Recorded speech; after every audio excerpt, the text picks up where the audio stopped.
극상품 포도 열매라는 제목으로 하나님의 말씀 전합니다. 제목이 좀 특이하죠. 여러분이 이해가 되실 겁니다. 우리 함께 말씀 나누면서 지난 몇 주간 동안 마가복음을 통해서 종교인과 신앙인의 차이점을 좀 자세히 살펴보고 있습니다. 요즘 같은 시대에 여러분 강대상에서 종교인이 되지 말고 참된 성도로 살아가십시오라고 말씀을 전하면 사실 굉장히 듣기가 거북하고 인기가 없는 말씀일 수 있습니다. 그런데 하나님께서 이 복음서를 통해서 저와 여러분에게 이런 말씀을 주신다는 것은 저와 여러분을 지극히 아끼고 사랑하신다는 증거입니다. 왜냐하면 아무리 세상에 인기가 없는 하나님의 말씀이라도 하나님의 말씀 한마디에 생명이 있다는 것을 저와 여러분을 통해서 알게 하시려는 은혜인 줄 믿습니다. 그래서 성령께서 오늘도 변함없이 하나님의 말씀을 통해서 우리의 마음을 지켜주시고 또 우리의 영혼의 배고픔을 채워주시는 시간 되시기를 주님의 이름으로 축원합니다. 오늘 말씀은 포도원과 악한 농부들의 비유입니다. 예수님이 성경에서 비유로 말씀을 하실 때는 청중들을 잘 이해하기 시키기 위함이죠. 보통 비유는 하나님 나라에 대한 것입니다. 그런데 하나님 나라의 말씀이 심오하기 때문에 듣는 청중들이 그 말씀을 이해하지 못할 때가 많아서 하나님 예수님이 비유로 설명하시곤 했습니다. 비유라는 것은 영적인 진리를 알기 쉽게 일상에서 일어나는 것에 빗대어서 설명한 것을 말합니다. 그런데 예수님이 비유로 말씀하실 때는 진리를 거부하고 믿지 않는 자들에게는 비유가 심판의 목적으로 주어졌습니다. 그 말씀이 마가복음 4장 12절에 나오는데요. 이는 그들로 보기는 보아도 알지 못하며 듣기는 들어도 깨닫지 못하게 하여 돌이켜 죄사함을 얻지 못하게 하려 함이라 하시고 라고 나와요. 그러니까 이렇게 비유로 하나님의 말씀을 증거하실 때는 때로는 듣지 않는 자들에게는 그것이 심판으로 다가온다는 거예요. 그런데 오늘 본문에 좀 특이한 점이 있습니다. 그게 뭐냐면 예수님을 거부하는 종교 지도자들은 이 비유를 듣고 알아들었다는 거예요. 12절 말씀에 보니까 이렇게 나와요. 그들이 예수의 이 비유가 자기들을 가리켜 말씀하심인 줄 알았다라고 나오죠. 그런데 그 말씀을 알아듣고 오히려 회개하고 주님을 믿기보다는 예수님을 잡고자 하고 예수님을 거부하였습니다. 왜 그랬을까요? 오늘 그들이 예수님을 거부해야만 하는 이유가 있었습니다. 오늘 그 이유를 오늘 본문을 통해서 여러분과 함께 하나하나 살펴보려고 합니다. 먼저 오늘 본문 말씀 1절 상반부에 보면 이렇게 나오죠. verse 1에 이렇게 나와요. 예수께서 비유로 그들에게 말씀하시되 한 사람이 포도원을 만들었다라고 말합니다. 그렇죠? 자, 여러분 앞을 보시고 여기서 포도원을 만든 포도원 주인은 누구를 가리키는 걸까요? 당연히 하나님이시겠죠. 그렇죠? 하나님은 아무 것도 없는 무에서 유를 창조하시는 분이시죠. 그렇죠? 마치 에덴 동산에서 인간을 만드시기 전에 모든 것을 미리 창조하시고 인간에게 복을 주신 것처럼 하나님은 항상 없는 것에서 있는 것을 창조하실 수 있는 창조주이십니다. 그렇다면 포도원이 의미하는 것은 무엇일까요? 이사야 5장 7절에 보면 무릇 만군의 여호와의 포도원은 이스라엘 족속이요라고 말합니다. 그러니까 포도원은 하나님이 택하신 백성인 이스라엘을 뜻하기도 하고 더 넓게는 하나님의 은혜로 택함받은 저와 여러분이라고 볼 수가 있어요. 그런데 여러분 오늘 비유에 보면 포도원 주인이 단순히 포도원만 만든 것이 아니에요. 1절에 자세히 보면 포도원을 만들고 포도원 주인이 산 울타리를 두르고 집 자는 틀을 만들고 망대를 지었다고 말합니다. 제가 이해하기 쉽게 사진을 보여드릴 수 있을까요? 네. 여기서 산 울타리는요, 이제 들짐승으로부터 포도원을 보호하는 이렇게 담장 같은 역할을 합니다. 그리고 망대는 포도원을 침범하려고 하는 약탈자를 감시하고 그리고 포도원 열매를 맺었을 때 열매를 보관하는 창고로 쓰임받기도 했습니다. 그런데 여러분 그런 생각이 듭니다. 비유를 말씀하시는데 그냥 포도원 주인이 포도원을 만들었다라고 이렇게 간단하게 말하시지 않고 왜 굳이 이렇게 디테일하게 산울타리를 틀고 망대를 만들고 이런 걸 말씀하셨냐라는 것입니다. 이것은 여러분, 포도원 주인이신 하나님께서 포도원인 우리에게 미리 모든 것을 준비하시고 한없이 베풀어 주시는 하나님의 은혜를 상징합니다. 하나님이요, 저와 여러분을 하나님의 백성으로 자녀 삼으시고 불러주셨을 때는 저와 여러분이 포도원 주인이 되어서 포도원을 만들어서 열매를 맺으라고 부르신 것이 아니라 자신을 사랑하는 모든 하나님의 백성을 위해서 모든 것을 준비시켜 주시고 그리고 은혜를 베풀어 주신 것입니다. 그러니까 여러분, 때로 신앙생활에 기쁨을 우리가 잃어버릴 때가 있는데 그럴 때가 언제냐면 우리가 자꾸 포도원 주인이라고 착각할 때예요.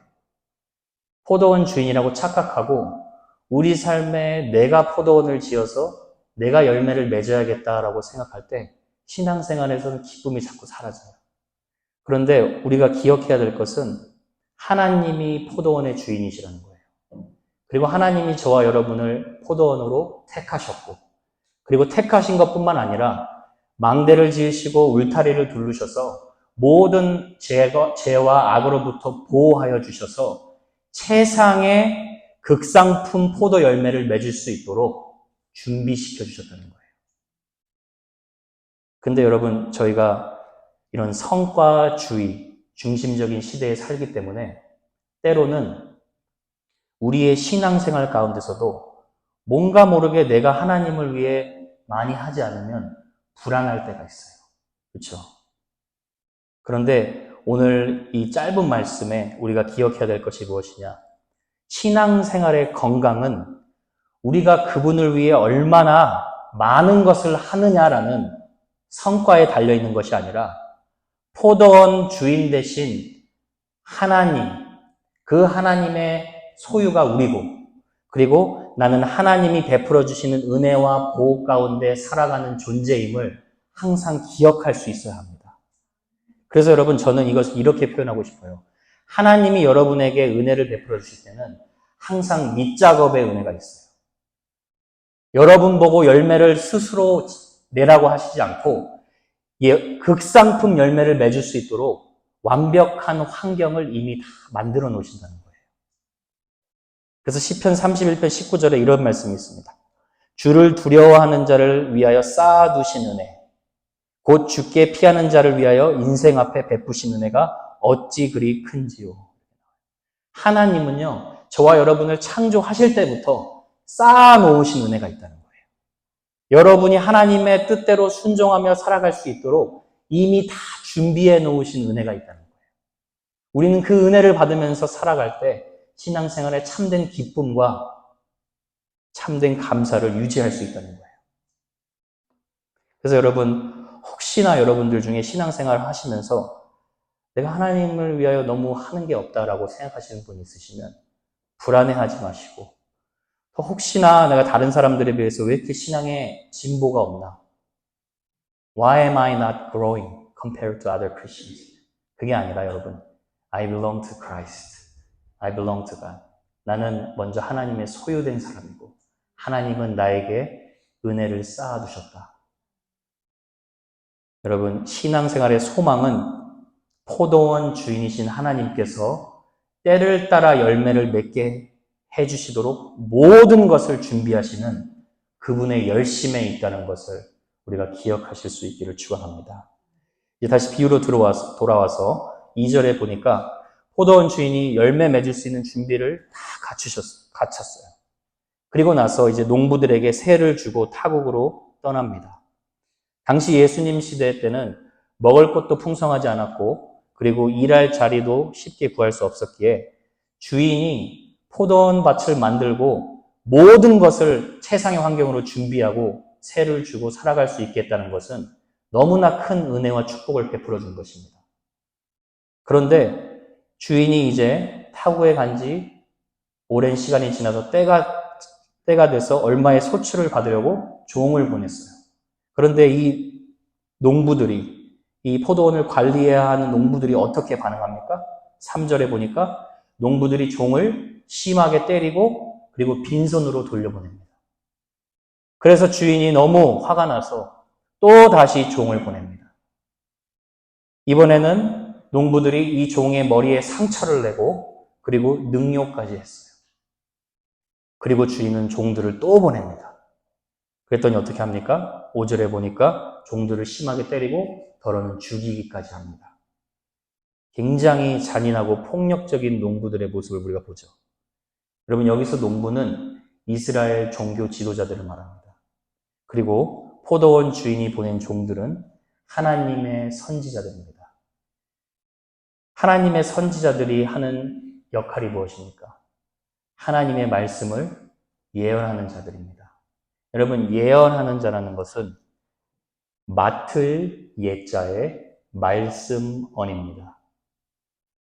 하나님의 말씀을 맡은 대로 선포하는 자라는 거예요. 그런데 하나님의 말씀을 선포하는데 주인이 종을 보냈을 때 이 종들을 거절하는 이 모습은 이스라엘 구약 전체의 역사를 지금 보여주고 있어요. 이스라엘의 역사는 아시다시피 끊임없는 불순종과 반역의 역사였습니다. 하나님은 이스라엘을 선민으로 택하시고 그들에게 하나님의 선지자들을 세워주시고 하나님의 말씀대로 살아가실 수 있도록 은혜를 베풀어 주셨어요. 그런데 이스라엘은 끊임없이 영적으로 행음하고 방종하여서 하나님의 말씀을 귀 기울이지 않고 우상을 섬겼죠. 그래서 그때마다 하나님은 선지자들을 보내셔서 회개하라고 외쳤어요. 그때마다 하나님은 선지자들을 통해 심판의 메시지를 전했습니다. 그런데 당시에 거짓 선지자들은 이스라엘이 우상을 섬기고 하나님과 멀어지는데도 괜찮다고 너는 평안할 것이다라고 거짓 평안을 전했습니다. 그러나 하나님의 선지자들은 하나님의 말씀을 맡은 자들이었기 때문에 하나님의 심판의 메시지, 징계의 메시지, 너희가 하나님을 사랑하지 못할 때 하나님은 너희들을 반드시 징계할 것이다. 이 말씀을 두려움 없이 전했어요. 그래서 이스라엘 백성은 이 선지자들을 거부합니다. 여러분, 주인이 보낸 종들을 거부하는 이 농부들의 모습, 이스라엘 역사만을 보여주는 게 아니죠. 죄송합니다만 좀 솔직하게 말하자면 교회를 다니지만 하나님을 믿는다고 자부하지만 실제로는 하나님의 말씀과 전혀 무관한 삶을 살고 있는 형식적인 거짓 그리스도인들을 말하는 거죠. 여러분, 저는 이걸 생각하면서 우리 한국교회를 다시 한번 생각하게 됩니다. 150년 전에 복음을 받아서 우리 한국교회가 부흥하고 번성하고 이제는 경제 대국가인 10위 안에 드는 엄청난 축복을 받았습니다. 그런데 오늘날의 한국교회는 점점 하나님의 말씀보다는 본질적인 것을 놓치고 내가 원하는 하나님을 계속 만드는 시대를 우리가 보게 됩니다. 그래서 여러분, 이 모습은요, 사실 하나님이 저와 여러분에게도 당부하시는 거예요. 너희는 이런 세상 가운데 살아가면서 세상의 소리에, 사람의 소리에 귀 기울이지 말고 하나님의 말씀에 두려워 떨고 순종할 수 있는 자가 되길 바란다. 그것을 간절히 원하시고 하나님이 우리에게 하는 말씀이라고 생각합니다. 그래서 여러분, 하나님의 말씀을 들을 때마다 저는 히브리서 말씀대로 여러분이 믿음으로 화합할 수 있기를 바랍니다. 말씀을 듣고 우리 머리에서 끝나는 것이 아니라 말씀을 실천하는 순종의 자리까지 가는 은혜를 입기를 바랍니다. 근데 여러분, 우리가 이 비유에서 주목해야 할 부분은 농부들의 악함이 아니에요. 바로 포도원 주인의 모습입니다. 포도원 주인에게 이상한 점 하나가 발견되죠. 그것은 농부들에게 종을 계속 보내는데 보낼 때마다 농부들은 때리고 능욕하고 죽이죠. 그런데도 포도원 주인은 계속해서 종을 보낸다는 거예요. 여러분, 이것은 무엇을 의미합니까? 하나님의 말씀을 듣기를 거부하는 죄인들을 향해 끊임없이 오래 참고 기다려주시는 하나님을 보여줍니다. 하나님이 저와 여러분을 그렇게 오래 참고 기다려주시는 분이라는 거예요. 제가 이 말씀을 묵상하면서 하나님이 나를 어떻게 기다려주셨는지 다시 한번 생각하게 되었습니다. 제가 중학교 1학년 시절부터 20살, 20살 초반까지 하나님께 빠지지 않고 8년 동안 계속 기도한 것이 있었습니다. 그게 뭐냐면 어렸을 때 저는 이제 교회에 다녔기에 하나님이라는 존재를 의심치 않았고 하나님께 기도하는 것이 제 종교 형식 중에 하나였습니다. 그런데 제가 어떤 기도를 했냐면 주로 어려운 환경을 불평하면서 이런 기도를 했어요. 하나님, 제가 제발 돈 걱정 좀 안 하고 살게 해주십시오. 이렇게 기도했어요. 제가 중학교 1학년 때부터 20살 초반까지 한 번도 빠짐없이 기도했어요. 매일 한 건 아니지만 생각날 때마다 기도합니다. 하나님, 돈 걱정 좀 안 하고 살게 해주십시오. 응답되지 않았어요. 어려운 시절을 견디는 것이 너무나 힘이 들었습니다. 저는 기도하는 8년 동안 하나님은 나를 무시하시는구나라고 오해했습니다. 그리고 당신이 진짜 살아계시면 우리 가정을 이렇게 힘들게 하시지 않아야 되는 거 아니냐고 따지면서 울면서 기도했습니다. 그런데 제가 충격적인 사실 하나 말씀드릴게요. 6살 때부터 교회를 갔는데 20살 초반까지 교회를 다니고 예배를 드리고 하나님이라는 존재를 믿는데 성경을 제 손으로 열고 하나님의 뜻이 무엇인지 고민하며 순종해 본 적이 한 번도 없었다는 거예요. 예수님이 내 인생의 주인이 되시고 나는 그분의 종이 된다는 것을 생각해 본 적이 단 한 번도 없었다는 거예요. 여러분, 이 긴 시간 동안 제가 하나님을 기다린 게 아니라 하나님이 저를 기다려 주신 거예요. 제가 이렇게 포장해서 얘기했지만 저는 단 한 번도 하나님 앞에서 제가 고집스러운 죄인이다라고 생각해 본 적이 없었던 거예요. 그런 저를 하나님께서 만나 주셨어요. 말씀을 통해 만나 주십니다. 신기한 일이 일어나요. 그날 이후로 하나님 우리 집 잘 살게 좀 해주세요. 기도가 멈춰졌어요.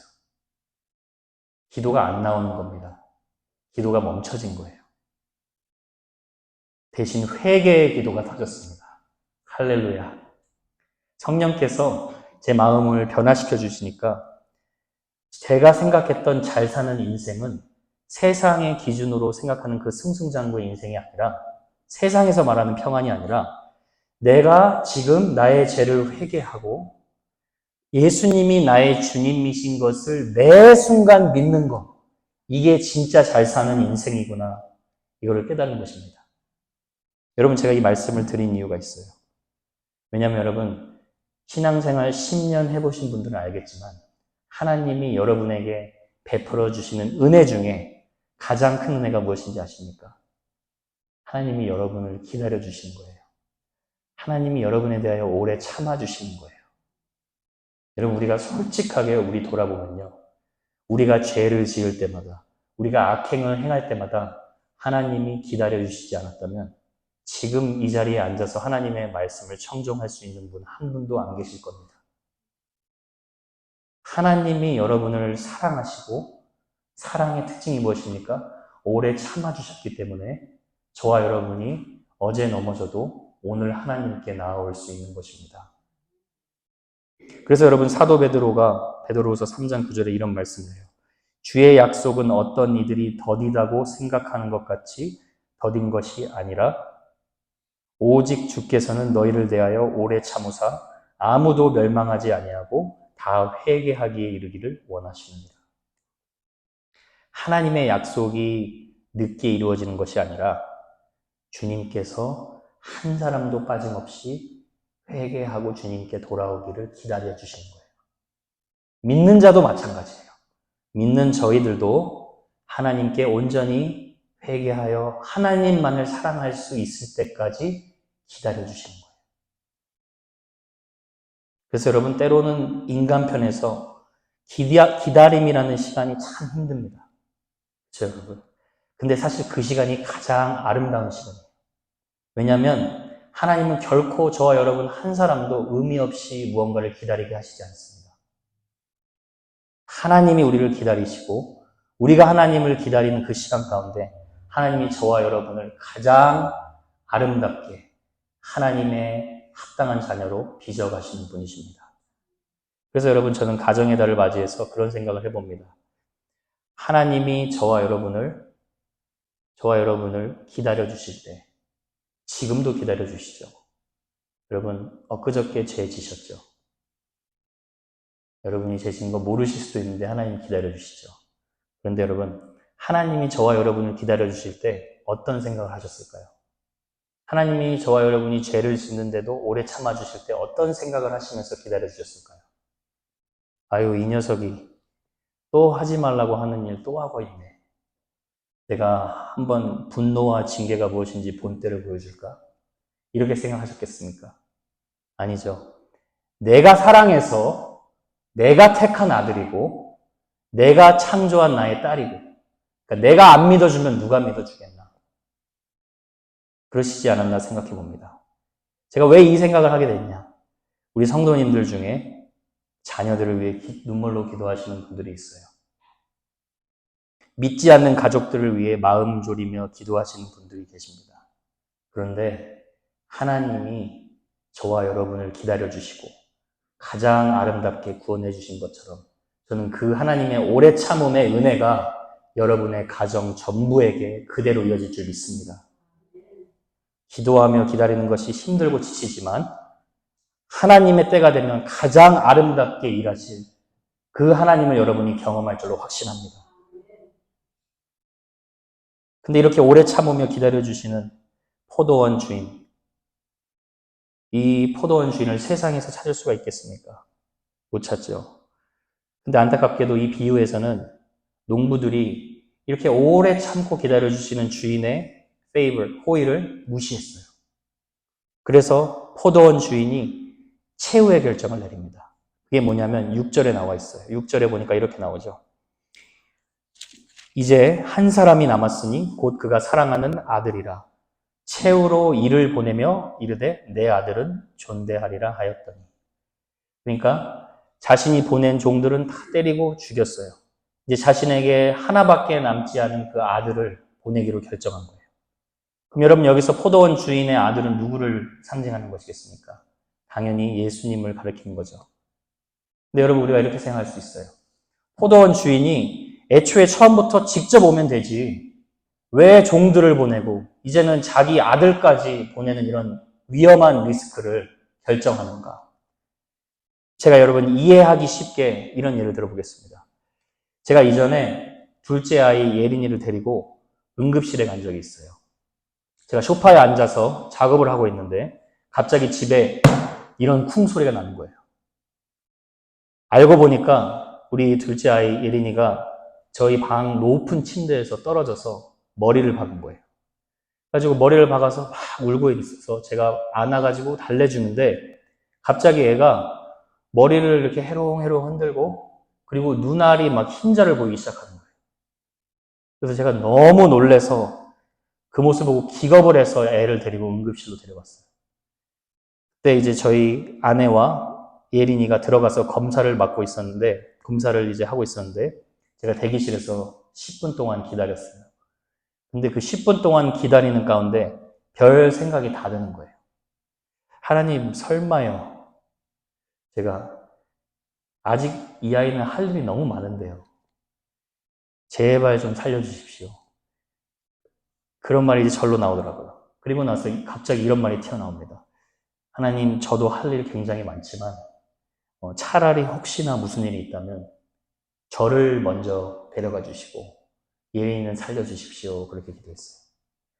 여러분, 부모가 자기 자식을 살리기 위해 자기의 목숨을 내어주는 게 너무나 당연한 건데 자식을 죽게 내버려두는 부모가 어디 있겠습니까? 이 부분에 대해서 여러분, 순전한 복음의 저자인 이재훈 목사님이란 분이 이런 말씀하셨어요. 하나님이 그 아들을 보내셨다는 것은 하나님 그 자신을 주신 것보다 더 큰 사랑을 주신 것입니다. 여러분, 맞는 말이죠. 하나님이 우리에게 베풀어 주신 십자가 아들의 사랑은 우리 인간이 도저히 이해할 수 없는 최고의 사랑을 우리에게 베풀어 주신 은혜입니다. 그걸 누구에게 베풀어 주셨냐? 선한 자들이 아니라 자신의 말씀을 계속해서 거부하고 우상을 섬기는 자신의 친백성인 이스라엘과 죄인들을 향하여서 베풀어 주신 거예요. 그래서 여러분, 우리가 기억해야 할 것이 있어요. 하나님이 우리에게 보여주신 사랑은 사랑을 받을 만한 자에게 보여주신 사랑이 아닙니다. 도저히 사랑할 수 없는 죄인들에게 베풀어 주신 사랑입니다. 그것이 십자가의 사랑입니다. 근데 이런 십자가의 사랑을 받은 저와 여러분이 어떻게 반응해야겠습니까? 당연히 하나님, 우리의 주인 되신 하나님을 존대하고 존귀히 여겨야겠죠. 그런데 오늘 비유해 보면 농부들은 어떻게 반응했어요? 7절에 보니까 서로 말하되 이는 상속자니 자 죽이자 이렇게 얘기해요. 그러면 저 유산이 우리 것이 되리라 얘기합니다. 이에 잡아 죽여 포도원 밖에 내 던졌느니라. 아들을 보내면 존대하겠다라고 생각했는데 오히려 아들까지 죽여서 포도원을 빼앗으려고 작정한 거예요. 여러분, 이 농부들의 모습은 누구의 모습이죠? 종교 지도자들의 모습뿐만 아니라 우주 만물의 주인이신 창조주 하나님을 거부하고 하나님이 잠시 일정 동안 맡겨주신 청지기 생활을 거부하고 자신이 인생의 주인이 되어서 자신이 바벨탑을 쌓기로 결정한 모든 인류의 모습을 보여주고 있습니다. 그런데 여러분, 그 비유의 결말이 아들이 죽임당하는 것으로 끝나지 않죠. 9절에 포도원 주인이 이렇게 일을 하기 시작합니다. 포도원 주인이 어떻게 하겠느냐, 와서 그 농부들을 진멸하고 포도원을 다른 사람들에게 주리라 라고 말씀합니다. 그러니까 두 가지를 결정하죠. 농부들을 진멸하기로 결정하고 다른 사람들에게 포도원을 넘겨주기로 결정합니다. 다른 사람들이 누구일까요? 하나님의 축복을 받았어도, 하나님의 선민의 은혜를 받았어도 그 말씀을 거부한 이스라엘이 아니라 겸손하고 깨어진 심령으로 하나님의 말씀이 떨어질 때마다 그 말씀을 믿음으로 반응하는 이 땅의 모든 거듭난 성도들을 말합니다. 십자가의 길을 걸어가면서 모든 성도들을 말합니다. 이 하나님의 촛대가 말씀을 무시하고 교만한 이스라엘에게서 옮겨져서 이제는 12제자들을 통해 세워지는 새로운 공동체인 우리 신약의 교회들을 통해 이어질 것이다. 이거를 말씀하시는 거예요. 여러분, 그래서 여러분, 하나님의 은혜가 저와 여러분에게 임한 거예요.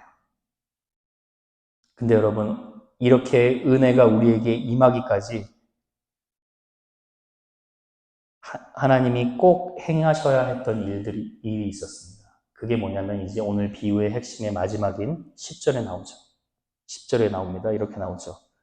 너희가 성경의 건축자들이 버린 돌이 모퉁이의 머릿돌이 되었나니 이렇게 얘기합니다. 갑자기 시편 118편을 인용하여서 예수님이 건축자의 버린 돌이 되셨다라는 것을 강조하고 있어요. 여러분, 이 말은 무슨 말이냐면 예수님이 자신들을 거부한 죄인들에게 반드시 버림을 받고 십자가의 죽임을 당하셔야만 모퉁이의 머릿돌이 될 수 있다는 것을 말씀하시는 거예요. 건축자들은요, 여러분, 종교 지도자들이 아니라 그 속에 저와 여러분이 있었어요. 저와 여러분들의 죄를 위해서 반드시 버림을 받고 죽으셔야만 부활하신 모퉁이 돌이 되는 거예요. 모퉁이 돌은 성경에서 건축물의 기초를 놓는 주춧돌이기도 하고, 그리고 건축을 다 완성하고 제일 위에 놓는 머릿돌이기도 합니다. 그러니까 예수님이 버려지시고 죽으시고 부활하셔서 인간이 손으로 만든 예루살렘 성전이 아니라 자신이 친히 직접 저와 여러분의 성전이 되어주신 거예요. 예수님은 인간이 지은 예루살렘 성전에는 희망이 없다는 것을 아신 거예요. 인간에게는 희망이 없다는 걸 아신 거예요.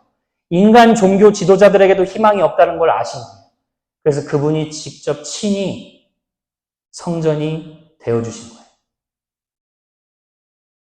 그래서 여러분, 이사야 5장 말씀을 한번 보시겠어요? 이사야 5장.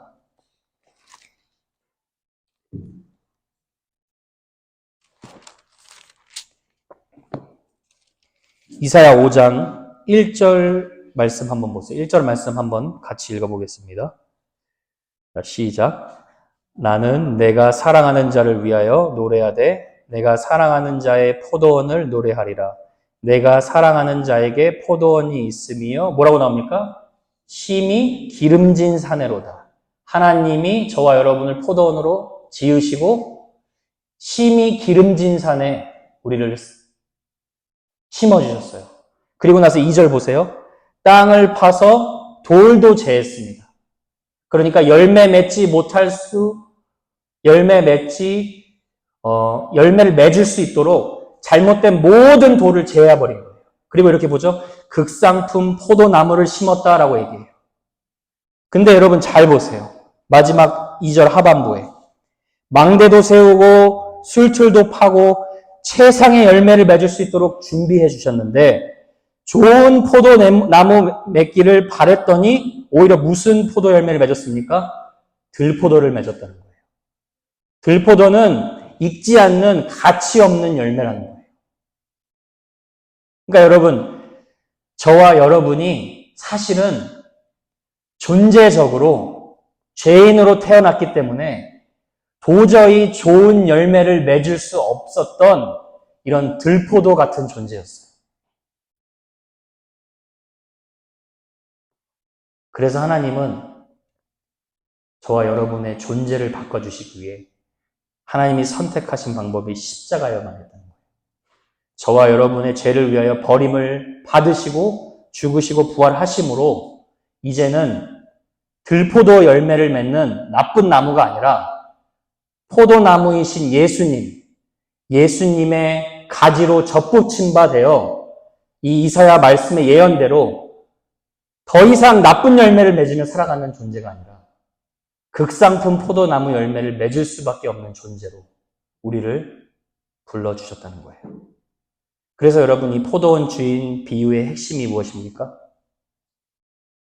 들포도밖에 맺을 수 없는 저와 여러분을 불쌍히 여겨주시고 하나님께서 직접 농부가 되어주셔서 포도나무이신 예수 그리스도를 심으시고 그리고 우리가 예수님께 접붙임 바 되어 극상품의 열매, 하나님이 기뻐하시는 성령의 열매를 맺으며 살아갈 수 있도록 불러주셨다는 거예요.